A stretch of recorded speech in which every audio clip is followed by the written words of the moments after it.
ఎప్పుడన్నా వచ్చినప్పుడు దత్తాత్రేయ గారు బుక్ రాశారు. ఆయన బుక్ హైదరాబాద్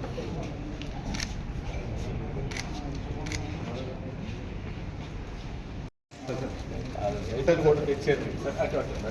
ఆన్బల్ బాబు గారు నాకు ఇచ్చారు. ఇద్దరు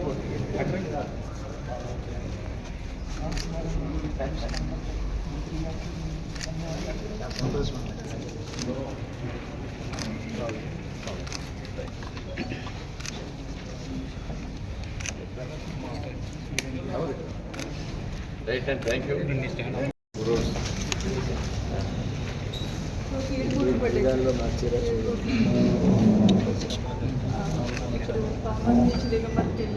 NH 165 ప్యాకేజ్ 1లో 2017లో నోటిఫికేషన్ అయింది. అందులో 137 మంది పోలీస్ మాకు ఉన్నారు. వాళ్ళకి పేమెంట్ ఇవ్వడం, ఇంట్రెస్ట్ గురించి అది పెండింగ్ పడిపోయి ఇవ్వడం కుదరలేదు. మన గౌరవ సెంట్రల్ మినిస్టర్ గారు శ్రీనివాస్ భూపతి వర్మ గారు చొరవ వల్ల అది ఈరోజు క్లియర్ అయ్యి రైతులందరికీ కూడా వారి కాంపెన్సేషన్ అందడం అయింది. మొదటి విడతగా వారికి 7,47,00,000 కాంపెన్సేషన్ అయింది. మిగిలిన అన్నీ కూడా ప్రాసెస్లో ఉన్నాయి. ఇంత లాంగ్ పెండింగ్ కేసు కోర్టులో ఉండడం, తర్వాత ఇతర ప్రాబ్లమ్స్ వల్ల పెండింగ్ ఉంటుంది. ఇప్పుడు కృషితో కేంద్ర మంత్రివర్యులు శ్రీనివాస్ వర్మ గారి కృషితోటి, తర్వాత డిపార్ట్మెంట్ ఆర్డీఓ ఎన్హెచ్ వారి కృషితోటి ఈ రైతులందరికీ రిలీజ్ అవ్వడం చాలా సంతోషంగా ఉంది.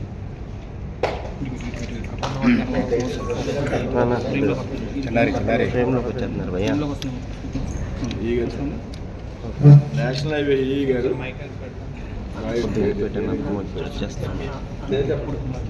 నమస్కారం అండి. మనకు NH 165 2 ప్యాకేజీలుగా ఉండడం జరుగుతుంది. పామర్ నుండి ఆకువీడు వరకు ఒక ప్యాకేజు, ఆకువీడు నుండి దిగుమరు వరకు 2 ప్యాకేజీల కింద ఉన్నాయి.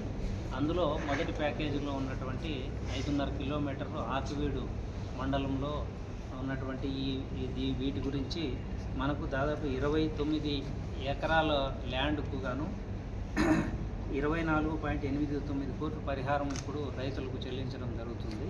ఇందులో ఇప్పటి వరకు 7.41 కోట్లు చెల్లించడం జరిగింది. ఇది వాస్తవంగా అయితే కోర్టు స్టే వల్ల మనకు చాలా రోజులు ఆగిపోయి ఉన్నది. దాన్ని మరి మంత్రి గారు కానీ కలెక్టర్ గారు కానీ చొరవ తీసుకొని మనకు రైతులకు పేమెంట్ ఇవ్వడానికి చాలా సార్లు ఎక్కడ ఫైల్ ఆగినా కానీ వెంటనే సారు కానీ మేడం కానీ ఫోన్ చేసి పర్సూ చేసి అయినందువల్ల ఇంత మనకి ఇప్పుడు దీర్ఘకాలంగా ఉన్నటువంటి సమస్య తొలగిపోయింది. తర్వాత 2 ప్యాకేజీ గురించి స్వాగతం. ఏదైతే నేషనల్ హైవేస్ ప్రాజెక్టుకి సంబంధించి 165 సంబంధించి ఆక్విడ్ టు పామర్లో ఉన్నటువంటి మొదటి ప్యాకేజ్ ఏదైతే ఉందో ఆ ప్యాకేజీలో దాదాపు 6 సంవత్సరాల 4 నెలల నుండి రైతులకి నష్టపరిహారం రానటువంటి సందర్భం. దీనికి కారణాలు అనేకం ఉన్నాయి. కోర్టు కేసులు కానివ్వండి, కొన్ని టెక్నికల్ ఇష్యూస్ కానివ్వండి. ఉన్నటువంటి సందర్భంలో రైతుల యొక్క ఇబ్బందిని గమనించి కలెక్టర్ గారు నేను మాట్లాడుకుని రైతులు పదే కలెక్టర్ గారిని, జాయింట్ కలెక్టర్ గారిని కలవడం ద్వారా ఏ రకంగా సమస్యను పరిష్కారం చేయాలనేటువంటి ఆలోచనతో ప్రయత్నం చేసినప్పుడు నేషనల్ హైవే అధికారులు పాజిటివ్గా స్పందించడం జరిగింది. ఆర్ఓ రాకేష్ కుమార్ గారు, ఈఈ గారు, రాయుడు గారు, డిఈ గారు, శ్రీనివాస్ గారు, ఇతర ఉన్నతాధికారులు కూడా పాజిటివ్గా స్పందించి ఢిల్లీలో ఉన్నటువంటి డీజీ డైరెక్టర్ జనరల్ హైవేస్ కానీ, మోర్త్ వీళ్ళకి విడుదల చేయడానికి సిద్ధమైనప్పుడు దాదాపు 2300 రోజులు అంటే 6 సంవత్సరాల 4 నెలలకి వడ్డీతో సహా ₹1 ఇంట్రెస్ట్ 12% ఇంట్రెస్ట్తో సహా ఇవ్వడానికి నేషనల్ హైవే అధికారులు అంగీకరించడం కాకుండా డబ్బులు కూడా విడుదల చేయడం. వాస్తవంగా సాంకేతికంగా ఆలోచించినట్లయితే గెజిట్ పబ్లికేషన్ తరువాత ఎప్పుడైనా లేట్ అయితే గతంలో ఇంట్రెస్ట్ ఇచ్చినటువంటి సందర్భాలు ఉన్నాయి. అయితే గెజిట్ పబ్లికేషన్ తర్వాత కూడా 5 సంవత్సరాల 9 నెలలకి అదనంగా ఇంట్రెస్ట్ పెట్టి నేషనల్ హైవే రైతులకు డబ్బులు విడుదల చేయడం అనేది దాదాపు ఇది ప్రప్రథమం అనేటువంటి విషయాన్ని ఈ సందర్భంగా చెప్తున్నాం. కాబట్టి సుదీర్ఘ కాలం పాటు రైతులకు ఆకివీడు కానీ దుంపకడపు కానీ అజ్జమూరుకి సంబంధించినటువంటి రైతులు వారు రాష్ట్ర జాతీయ ప్రయోజనాల దృష్ట్యా పెద్ద ఎత్తున ఈ రోడ్డుకి వారి పొలాలు ఇవ్వాల్సినటువంటి సందర్భంలో వారు సహకరించినటువంటి విధానానికి వారికి ధన్యవాదాలు తెలియజేస్తున్నారు. వారికి న్యాయం చేయాలనేటువంటి ఆలోచనతో మేమంతా కలెక్టర్ గారు కానీ మా టీం ఎవరైతే ఉన్నారో అందరూ కలిపి ప్రయత్నం చేసినప్పుడు నేషనల్ హైవే అధికారులు 24,89,00,000 నిధులు విడుదల చేయడం జరిగింది. ఆల్రెడీ ఇప్పటికే 7.4 కోట్లు డబ్బులు రావడం రైతులకి డిస్పచ్ చేయడం జరిగింది. దీనికి సంబంధించి కొంతమంది రైతులు వారి తాలూకు కొన్ని పేపర్స్ సబ్మిట్ చేయాల్సినటువంటి అవసరం ఉంది. కాబట్టి రైతులు కూడా చొరవ తీసుకుని ముందుకు వచ్చి వారి తాలూకు డాక్యుమెంట్స్ ఏవైతే ఉన్నాయో వాటి వివరాలు ఇంకా రెవెన్యూ అధికారికి సమర్పించాల్సి ఉంది. కాబట్టి అవి కూడా ఇస్తే రాబోయేటువంటి వారం 10 రోజుల్లో మొత్తం అందరికీ కూడా ఈ ప్రాజెక్ట్ తాలూకు భూములు ఇచ్చినటువంటి రైతులు అందరికీ కూడా నిధులు వస్తాయనేటువంటి విషయాన్ని ఈ సందర్భంగా చెప్తున్నాను. అదేవిధంగా 216కి సంబంధించి ఏదైతే లక్ష్మణేశ్వరం మొగల్తూరు ప్రాంతాలకు సంబంధించి సీతారాంపురం ప్రాంతాలకు సంబంధించినటువంటి రైతులు ఎవరైతే ఉన్నారో వారు కూడా దాదాపు 6,02,00,000 వారు కూడా అందాల్సి ఉంది ఒక సంవత్సరంన్నర కాలంగా. దానికి సంబంధించినటువంటి నిధులను కూడా విడుదల చేయడం జరిగింది.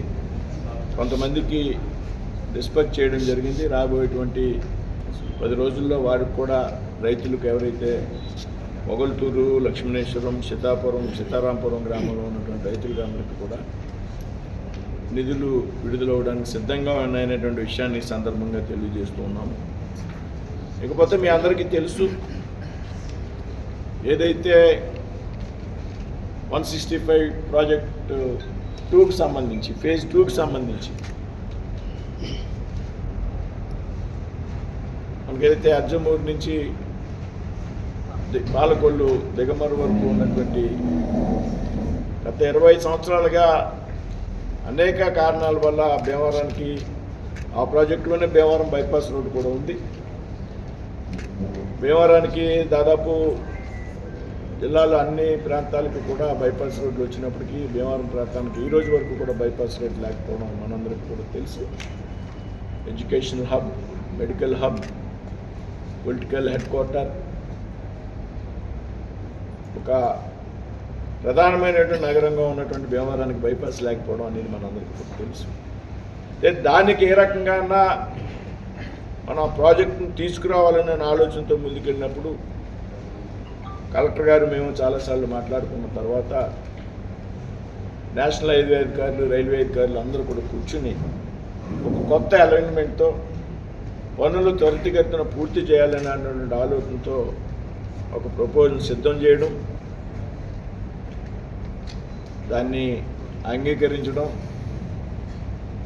అదేవిధంగా ఈ మధ్య కాలంలో ఏదైతే ముఖ్యమైనటువంటి సమావేశం ఢిల్లీలో PMG ప్రాజెక్ట్ మానిటరింగ్ గ్రూప్ అనేటువంటి సమావేశం PMM గతిశక్తి ఆధ్వర్యంలో జరిగినప్పుడు దానిలో కూడా అప్రూవల్ తీసుకోవడం, దానికి దాదాపు 2,500 కోట్లు డిపిఆర్ సిద్ధం చేయడం,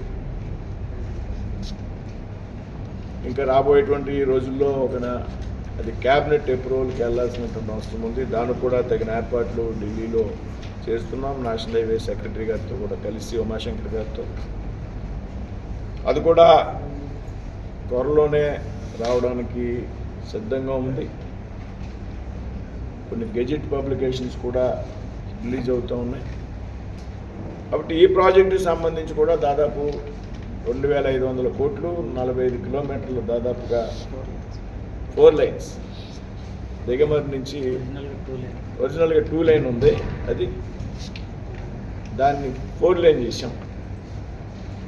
పాత అలైన్మెంట్ ఏదైతే ఉందో, కొన్ని అలైన్మెంట్స్లో రైల్వే ఫ్లైఓవర్స్తో 3 చోట్ల అవసరం అవుతుంది. పాలకొల్లు దగ్గర ఒకటి అవసరం ఉంటుంది. అన్నింటికి కూడా ఏ అలైన్మెంట్ వెళ్ళినా, మిగతా ఏ రూట్ వెళ్ళినా 3 రైల్వే ఫ్లైఓవర్స్ అవసరం అవుతున్నాయి. 3 కూడా ఎక్కడ కూడా రైల్వే ఫ్లైఓవర్స్ ఇబ్బందిగా ఉంది. నేషనల్ హైవేస్కి రైల్వేస్కి ఉన్నటువంటి కొంత కోఆర్డినేషన్ లోపంగానే ఉంది, లేకపోతే రైల్వేస్లో ఉన్నటువంటి టెక్నికాలిటీస్, అప్రూవల్స్ దాదాపు 20 అప్రూవల్స్ పైగా తీసుకోవాలి రైల్వే నుంచి ఒక ఫ్లైఓవర్. మనం చూస్తున్నాం, లోసర్ నుంచి విజయవాడ వెళ్తుంటే అప్పుడు 5 సంవత్సరాల నుంచి మనం అది విజయవాడ వెళ్ళడానికి ఆ రోడ్డు వాడుతున్నాం, కానీ అక్కడ పెడంలో ఉన్నటువంటి రైల్వే ఫ్లైఓవర్ ఇప్పుడు కూడా పూర్తి కాలేనటువంటి విషయం మనందరికీ తెలుసు. ఆ సందర్భంగా రైల్వే ఫ్లైఓవర్స్ని అవాయిడ్ చేసి కొత్త అలైన్మెంట్ తయారు చేసి పనులు పూర్తిగా త్వరగా అవ్వాలనేటువంటి ఆలోచించో కలెక్టర్ గారు కూడా చాలా ఎక్సైజ్ చేశారు ఈ విషయంలో నేషనల్ హైవే అధికారులతో. ఈ విధంగా దానికి కూడా అప్రూవల్ తీసుకురావడం జరిగింది. అది కూడా చాలా సాధ్యమైనంత త్వరగా కూడా పనులు మొదలవుతాయనేటువంటి విషయాన్ని ఈ సందర్భంగా తెలియజేయడానికి సంతోషిస్తున్నాను. ఇకపోతే నేషనల్ హైవేస్కి సంబంధించి విషయాలు అవి.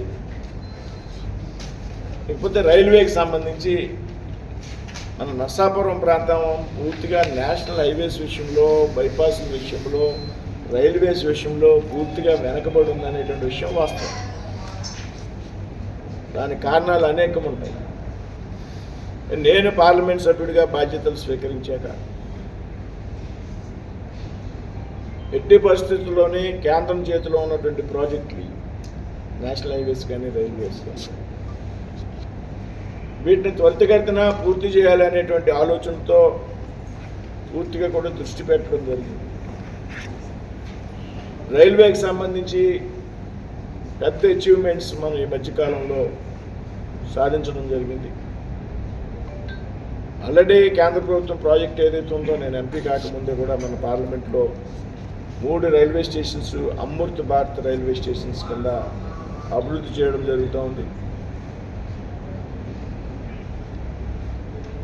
మొన్న కొన్ని స్టేషన్లు ఓపెన్ చేయడం కూడా జరిగింది ఆ పథకంలో. అంటే ఆంధ్రప్రదేశ్లో సూళ్ళూరుపేట ఒకటి చేశారు, తెలంగాణలో బేగంపేట, కరీంనగర్, వరంగల్ చేశారు. బేగంపేటలో కిషన్ రెడ్డి గారు పాల్గొంటే, కరీంనగర్లో బండి సంజయ్ గారు పాల్గొంటే, వరంగల్లో ప్రారంభోత్సవ కార్యక్రమంలో నేను పాల్గొనడం జరిగింది. ఇవి కూడా మన జిల్లాలో ఉన్నటువంటి, మన పార్లమెంట్లో ఉన్నటువంటి 3 అమృత్ భారత్ రైల్వే స్టేషన్ పనులు కూడా కొనసాగుతూ ఉన్నాయి. వాటిలో త్వరలో కూడా ప్రారంభిస్తాం.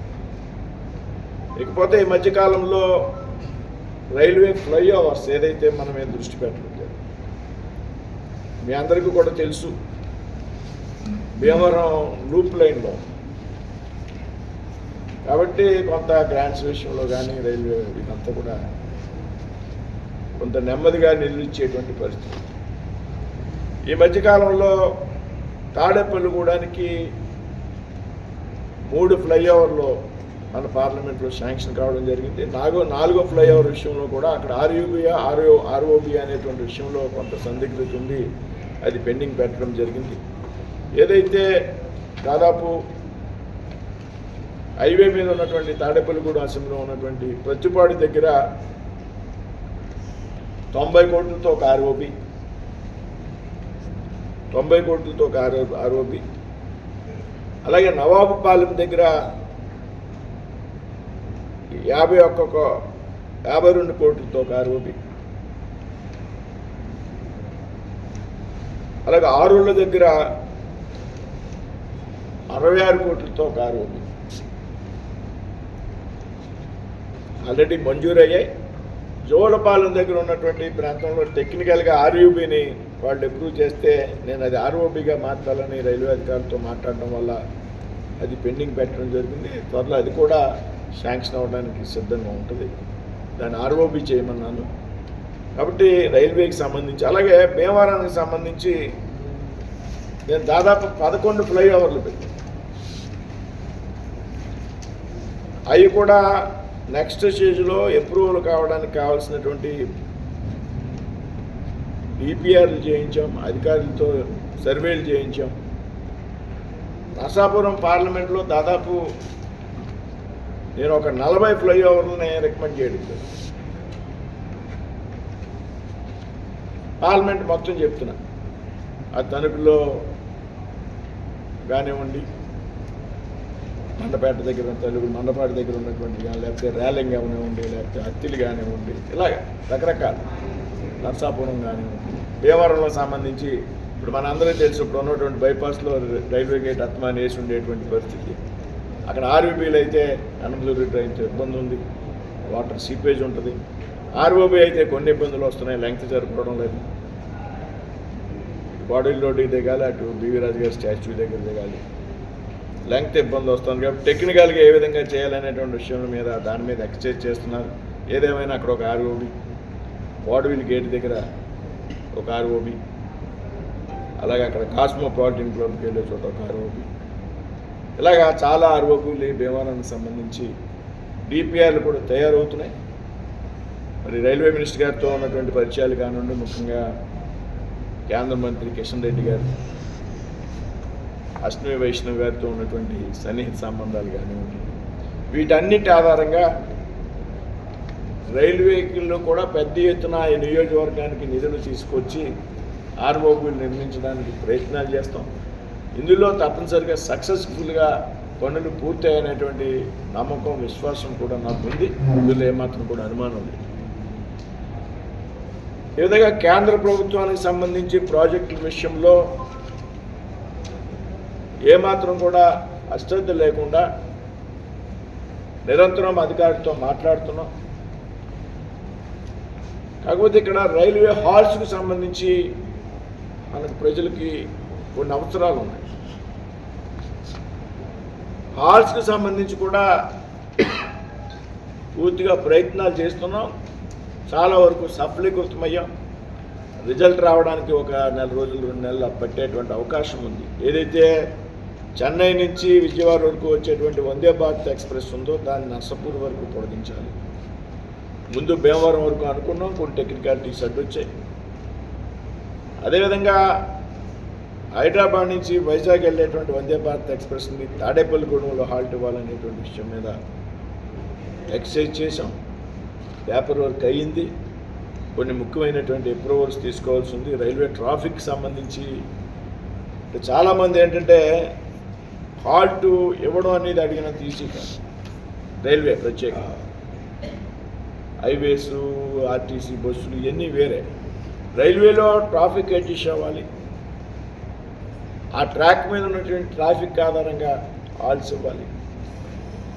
ఏదైనా అదనంగా హాల్ట్ అడిగినప్పుడు కొన్ని చిన్న చిన్న స్టేషన్లో కూడా హాల్ట్ అడుగుతున్నారు.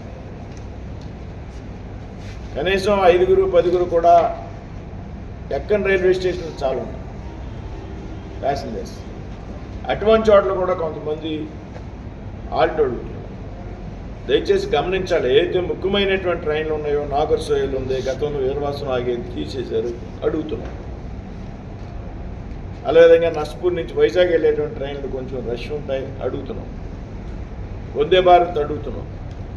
అదేవిధంగా అత్తిల్లో గతంలో సర్కార్ ఎక్స్ప్రెస్ కానివ్వండి, విశాఖ ఎక్స్ప్రెస్ కానివ్వండి, అన్నీ ఆగాయి కరోనాకు ముందు. ఇప్పుడు ఎక్స్ప్రెస్ ట్రైన్ అత్తిల్లో ఆగట్లే. సో అత్తిలకు సంబంధించి కొన్ని ముఖ్యమైనటువంటి ట్రైన్లు హాల్ట్ విషయంలో ప్రపోజల్స్ ఇవ్వడం. రైల్వేలో వర్కుల విషయంలో, హాల్ట్ల విషయంలో ఏదైతే డివిజనల్స్ వేరే ఉంటాయి. ఒక ట్రైన్ చెన్నై నుంచి విశాఖపట్నం వస్తుందంటే చెన్నైలో డివిజనల్ రైల్వే ఆఫీస్ వేరు, విజయవాడలో డివిజనల్ రైల్వే ఆఫీస్ వేరు, వైజాగ్లో డివిజనల్ రైల్వే ఆఫీస్ వేరు, చెన్నైలో జనరల్ మేనేజర్ వేరు, Secunderabad south central railway general manager office వేరు. ఈ అందరూ కూర్చుని ఆ ట్రాక్ మీద ఉన్నటువంటి రద్దీ ఆధారంగా క్యాలిక్యులేట్ చేసుకుని వీళ్ళందరూ అప్రూవ్ చేశాక మాత్రమే ఏమో ఒక కొత్త హాల్ట్కి అప్రూవల్ వస్తుంది. దయచేసి గమనించండి. కాబట్టి వారందరినీ కోఆర్డినేట్ చేస్తున్నాం. త్వరలో అత్తిలికి సంబంధించో, లేకపోతే వీరవారానికి సంబంధించో, లేకపోతే నర్స్పూర్ వైజాగ్కి సంబంధించో కొన్ని ముఖ్యమైనటువంటి ట్రైన్స్ ఆర్ట్ల విషయంలో కూడా మంచి ఫలితాలు వస్తాయనేటువంటి విషయాన్ని ఈ సందర్భంగా చెప్తున్నాను. అదేవిధంగా వందే భారత్ ట్రైన్స్కి సంబంధించి కూడా కేవలం టెక్నికల్ కారణాల కారణంగా ఆగింది. భీమవరం అని అనుకున్నాం ముందు, భీమవరం కుదరట్లే. ఇక్కడ వాటర్ పిట్ పాయింట్ లేదు, వాటర్ ఫిల్లింగ్ చేయడానికి కానీ ట్రైన్ క్లీన్ చేయడానికి కానీ. అది పెట్టాలంటే సమస్య, టైం పడుతుంది. నర్సాపురం జనరల్గా ఇవి ట్రైన్ స్టార్టింగ్ పాయింట్స్లో ఎండింగ్ పాయింట్స్లో ఉంటాయి కాబట్టి నర్సాపురం నా సౌకర్యం ఉంది కాబట్టి నర్సాపురం వరకు పెంచాలంట. నర్సాపురం వరకు పెంచాలంటే వైజాగ్ రాత్రి చెన్నై 11ంటికి వెళ్తుంది వందే భారత్, తిరిగి ఇప్పుడు 1 గంటకి వెళ్తుంది. మనం అదనంగా సమయం తీసుకోవాలి. చెన్నైలో ఉన్నటువంటి జిఎం గారిని ఒప్పించాం.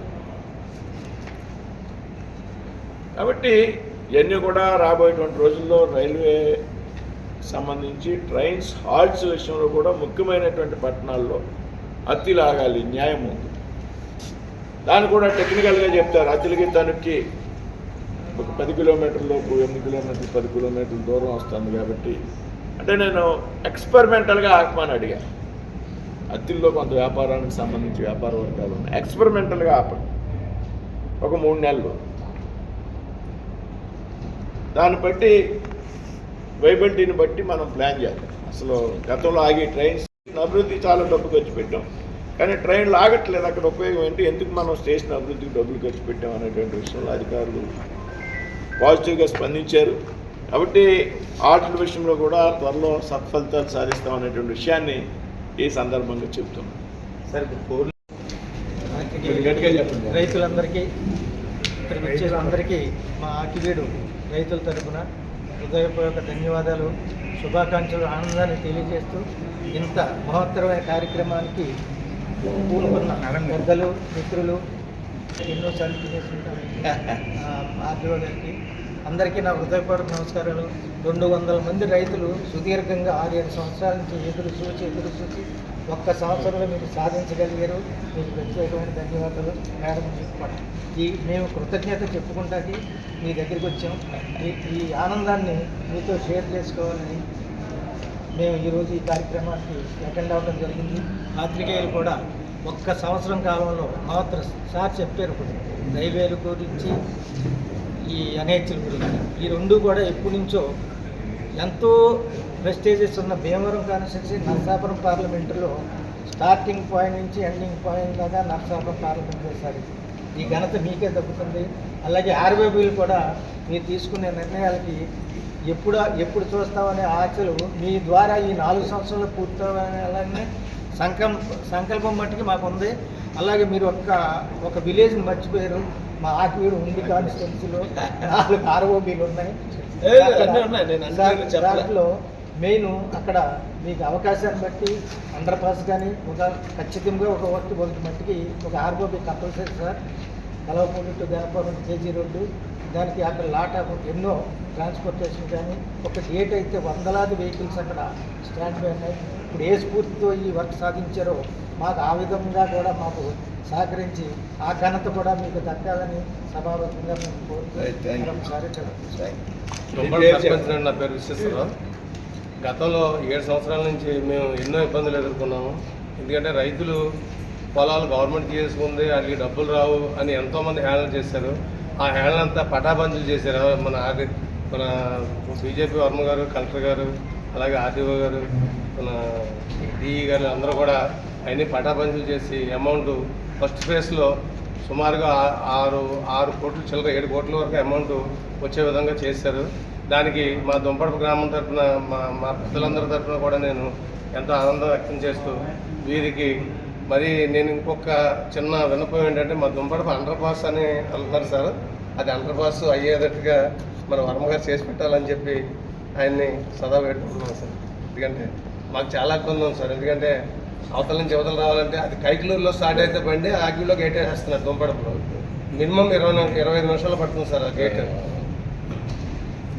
ఇది యాక్చువల్గా నాతో నేషనల్ హైవేస్ అధికారులు మన రాయుడు గారు కానీ డిఈ గారు కూడా ఉన్నారు ఇక్కడ, శ్రీనివాస్ గారు, కృష్ణా జిల్లా డిఈ గారు, సత్యనారాయణ గారు. ఆ ఏరియాకి వెళ్ళాలంటే భయవేస్తానందే, రైతుల మీద పడిపోతున్నారు డబ్బులు. అంటే ఈవేళ వీళ్ళంతా బాగా రిలాక్స్ అయ్యారు. ఇలా అన్నారు కదా ఆయన ఎన్నోసార్లు తినేసాం మేము ఇయ్యిందని, డబ్బు వచ్చినాయి. ఇందాక ఇప్పుడు నేను బాబురావు గారు కానీ మన దుంపగడప ప్రెసిడెంట్ గారు కానీ మాట్లాడిన విషయానికి సమాధానం చెప్తాను. దుంపగడప రైల్వే రోడ్డు, దుంప గడప ఆర్యూ. అంటే నేను 42 నర్సాపురం పార్లమెంట్లో దాదాపుగా ఆర్యూపీలు ఆర్ఓపీలు అన్నిటికీ పెట్టాలి. నా పార్లమెంట్లో 42 వచ్చాయి. 42 వాటిల్లో ఆర్మీలు కానివ్వండి, ఇంత పేరు పేరున చెప్పాలి. ఆకివీడు దుంపగడపకు సంబంధించి, అలాగే గుమ్మలూరు, చెరుకువాడ, ఉండి అసెంబ్లీకి సంబంధించి, వాండ్రం, పెద్దమేరం, ఇవన్నీ కూడా దాదాపు బీపీఆర్ డ్రింకింగ్ వాటర్ ధవళేశ్వరం నుంచి డైరెక్ట్ పైప్ లైన్ మన ప్రాంతాలన్నీ కూడా మన పార్లమెంట్ అంతా కూడా కావాలి. అది ఎప్పటి నుంచో ప్రపోజల్ ఉంది. జల్ జీవన్ మిషన్ ద్వారా అది ముందుకు తీసుకురావడం, రాష్ట్ర ప్రభుత్వం టెండర్లు పిలవడం, మనీ స్టార్ట్ చేయడం కూడా జరిగింది. దానికి సంబంధించి వేళ ఒక central government team Jal Jeevan mission Jalshakti శాఖ నుంచి కొంతమంది ఉన్నతాధికారులు నేను సాయంత్రమే వచ్చారు. ఇవాళ ఆ ప్రాంతాన్ని పరిశీలించి ఓవరాల్గా ప్రాజెక్టు పురోగతి మీద ఇవాళ సాయంత్రం కూడా కలెక్టర్ గారు వారితో సమావేశం అవుతున్నారు. ఆ ప్రాజెక్టు కూడా రాబోయేటువంటి రోజుల్లో త్వరితగతిన పూర్తవుతుంది అనేటువంటి విషయాన్ని ఈ సందర్భంగా చెబుతున్నాను.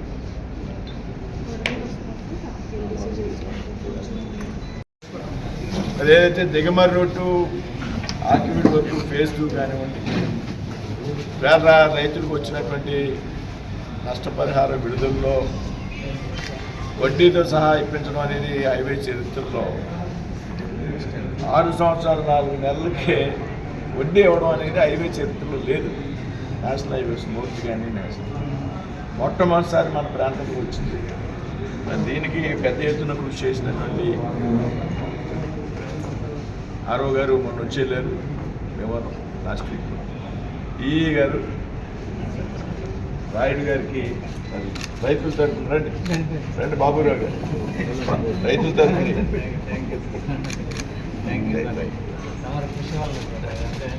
ఫోర్ లేన్ రావడం కూడా, 4 లేన్ దిగమర్రు ఏదైతే 45 కిలోమీటర్లు 2500 కోట్లు ఈ సంవత్సరం మన ఆంధ్రప్రదేశ్లో హైయెస్ట్ ప్యాకేజ్ 2500 కోట్లు ఉన్న ప్రాజెక్ట్ ఇదే. ఇది మనం ఇప్పుడు డిపిఆర్ సబ్మిట్ చేస్తున్నాం 4 లేన్కి. అంతకుముందు 2 లేన్ల కిందనే ఉండేది. సార్ వచ్చిన తర్వాత 4 లేన్ చేద్దాం, ఇది మొత్తం టోటల్గాను ఒక వంశపరాలని చెప్పిన తర్వాత దాన్ని రివైజ్ చేసి 1200 కోట్లనే ఉండింది. 2500 కోట్లు చేసి ఆ టోటల్ అది కూడా ల్యాండ్ అక్విజిషన్ నోటిఫికేషన్ కూడా ఇవ్వడం జరిగింది. అది డిపిఆర్ సబ్మిట్ చేయగానే క్యాబినెట్ అప్రూవల్ అంతా కూడా సార్ పర్సూ చేస్తున్నాం. దాన్ని అది కూడా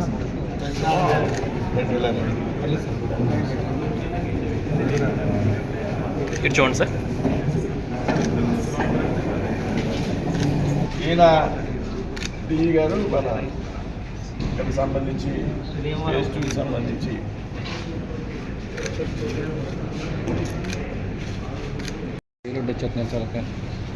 హనుమంతుడిని చేయను తీసుకున్నాను వచ్చిందమ్మా.